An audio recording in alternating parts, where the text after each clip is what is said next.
नमस्कार, आप हैं बिहार संवाददाता के साथ और मैं हूं मनोज चतुर्वेदी। तमाम बीजेपी के बड़े दिग्गज नेताओं का, केंद्र से राज्य स्तर के नेताओं का, सांसद से लेके विधायकों का यहाँ जमवाड़ा लगा हुआ है। और अभी हम भाजपा के प्रदेश कार्यालय बिहार पटना में हैं। अमित शाह की कल होने वाली विराट रैली को अमित शाह ने खुद ही कैंसिल कर दिया है, क्योंकि राज्य सरकार सुरक्षा देने में असमर्थ बताई जाती है। सम्राट चौधरी का भी कुछ देर पहले बयान आया है कि केंद्रीय गृह राज्य मंत्री नित्यानंद राय ने कहा कि कितनी फोर्स चाहिए केंद्र सरकार अपने बल पर देगी। जो रामनवमी के दिन नवादा और सासाराम में जो घटना घटी है, पत्थरबाजी हुई है, उसके कारण जो है ये रैली रद्द की गई है, या क्या अंदरूनी कारण है, सब कुछ हम बताएंगे आपको। लेकिन सबसे ताज़ा अप टू डेट ये है कि सम्राट चौधरी अभी गवर्नर हाउस जा रहे हैं, राज्यपाल के यहाँ मिलने जा रहे हैं। राज्य की इस दुर्दशा, जो कह लीजिए, दुर्दशा नहीं हम कहेंगे, ये कह लीजिए कि अव्यवस्था जो राज्य में फैल रही है, उसको देने के लिए ज्ञापन जा रहे हैं। अभी सम्राट चौधरी यहीं से निकलेंगे और हम जानना चाहेंगे कि आखिर क्या है। हमारे साथ प्रवक्ता जो हैं भाजपा के, सर रैली क्यों कैंसिल की? देखिए, घबराहट है सम्राट चौधरी के बनने से माननीय मुख्यमंत्री जी और जदयू राजद में काफ़ी घबराहट है। और सम्राट अशोक की रैली में लाखों लोग जुटने वाले थे, जो खुफिया तंत्र से सूचना थी मुख्यमंत्री को, जिसके कारण उन्होंने जानबूझकर साजिश के तहत वहाँ पर इस तरह की माहौल पैदा किया। उनके लोगों ने इस तरह का पथराव और आगजनी की है। जहाँ जहाँ अमित शाह जाने वाले थे, सासाराम और नवादा, वहाँ उन्होंने ऐसा काम किया है। निश्चित, मैंने कहा ना कि काफ़ी घबराहट में है। सम्राट चौधरी को जैसे ही अध्यक्ष बनाया गया, उनमें काफ़ी मन अंदर से घबराहट हो गई है, पसीने छूटने लगे हैं राजद और जदयू के नेताओं को। और जो भीड़ उमड़ने की संभावना उनको दिख रही थी और लगा कि काफ़ी सफल रैली होगा, इसलिए वो नहीं चाहते कि अमित शाह जी बिहार में आवे कोई सफल कार्यक्रम। 2 दिन पहले तक तो उनके नेता, आपको भी पता होगा कि उनके नेता कह रहे थे कैसे पूर्णिया रैली उनकी फ्लॉप हुई, ये भी फ्लॉप होगी। अरे भाई, फ्लॉप कहाँ हुई, वही तो डरे हुए हैं। वो भीड़ देख के वहाँ भी, पूर्णिया भी और यहाँ भी, यहाँ तो ऐतिहासिक भीड़ होने वाली थी, सारा रिकॉर्ड बिहार का टूटने वाला था। सुबह सुबह सम्राट जी ने एक बयान दिया मीडिया के सामने कि मतलब हमने नित्यानंद राय से बात की, जो केंद्रीय गृह राज्य मंत्री हैं, कितनी आवश्यकता तमाम फोर्सों की थी, वो केंद्र सरकार थी तैयार देने के लिए, फिर भी क्यों ऐसा हुआ? वही तो मैंने कहा ना कि डीएम मुख्यमंत्री के अंडर में होता है और डीएम को जैसा निर्देश मुख्यमंत्री देते वैसा करता है। उन्होंने जबरन 144 लगाए रखा, वैसी स्थिति नहीं थी वहाँ की अब 144 लगाया जाए।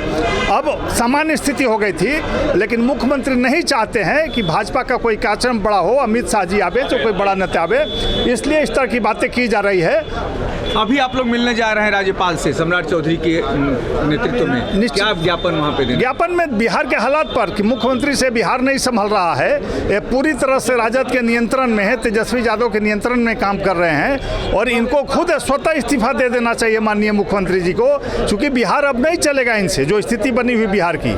और जिस तरह से अपराध चरम पर है, मुश्किल है लोगों को घर में से निकलना, सड़कों पर गाड़ियाँ छीनी जा रही है, महिलाओं के गहने छीने जा रहे हैं, बलात्कार हो रहे हैं, डकैती हो रहे हैं। इसलिए माननीय राज्यपाल के संज्ञान में सारी बातें रखी जाएंगी और कहा जाएगा कि उन पर विचार करना चाहिए से मुख्यमंत्री पर। देखिए, बीजेपी के कार्यकर्ता जो हैं शुभम सिंह हैं और बीजेपी के कुछ और विभागों को देखते हैं। शुभम जी, रैली कैंसिल कर दी गई, क्या कारण क्या हो सकता है? नहीं, देखिए, ये तो अकबकाहट है। रैली कैंसिल करना अकबकाहट है कि डर है? डर है, गृह मंत्री जी से डर है लोगों का।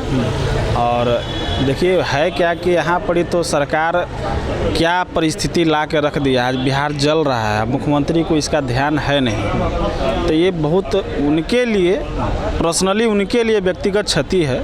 बिहार तो पहले भी रुकता है लालू जी के राज में और फिर संभला एनडीए सरकार में, फिर आगे 25 में संभलने का प्रयास, अपना सारा निर्णय। कहा जा रहा है कि नीतीश कुमार की आत्मा कुछ जाग रही है, हो सकता है कि वो कह दें कि बीजेपी का मुख्यमंत्री बन जाए। ऐसा कुछ नहीं है। हमारे गृह मंत्री जी जब बोल चुके हैं, पिछले बार आए थे तो साफ साफ जब बोल दिए, पिछले बार याद होगा वैशाली में उन्होंने घोषणा किया था कि मुख्यमंत्री नीतीश कुमार के ही नेतृत्व में हम चुनाव लड़ेंगे। इस बार उन्होंने घोषणा कर दिया कि अब कुछ भी हो जाए, कोई भी परिस्थिति आ जाए, गृह मंत्री जी ने कह दिया कि नीतीश कुमार को वापस हम नहीं लेंगे। कहा जाता है कि राजनीति में दरवाजे बंद नहीं होते हैं। देखिए, गृह मंत्री जी जब बोल दिए, हम तो इसीलिए एग्जाम्पल आपको दे दिए वैशाली वाला। हो सकता है कि वही गृह मंत्री फिर से बुला लें, ऐसा नहीं ना है। कार्यकर्ता जो है वो रेडी है अपना खुद का सरकार बनाने के लिए। और वास्तव में सम्राट चौधरी के आने के बाद बिहार भाजपा के कार्यकर्ताओं में एक गजब का जोश आया है, जो मीडिया के सामने भी देखने को मिल रहा है। कार्यकर्ता खुले बात कर रहे हैं और यही खासियत रही है सम्राट चौधरी की कि वो सबसे बात करते हैं, सबसे मिलते हैं। हम कुछ और लोगों से बात करें। रैली नहीं हो रही है, कितना मन उदास तो होगा। मन तो उदास होगा, और ये बताता है कि बिहार सरकार कितना निसफल है, किस तरह से वो शासन को कंट्रोल करने में असमर्थ है कि वो एक राज्यों में दंगा हो रहा है और वो कुछ नहीं कर पा रही है। वो गृह मंत्री जी का कार्यक्रम सस्पेंड करना पड़ा हम लोगों को, ये दुखद है। जबकि नीतीश कुमार के पास गृह मंत्रालय है, वो मुख्यमंत्री हैं सूबे के, और वो अपने गृह जिला को भी नहीं बचा पाए। बिहार शरीफ में दंगा हो रहा है, सासाराम में दंगा हो रहा है। क्या कर रहे हो भैया? जैसे लोगों के साथ में जाओगे वैसा चीज़ होगा। संगत से गुण होत है, संगत से गुण जात। नीतीश कुमार जिस संगत में बैठे हैं वो जंगल राज के मसीहा हैं। उनके राज्यों में कई नरसंहार हुए और नीतीश कुमार के कार्यकाल में भी वह चीज़ शुरू हो गया है। कहीं बम फूट रहा है, कहीं पत्थरबाजी, और ये क्या हो रहा है भाई नीतीश कुमार?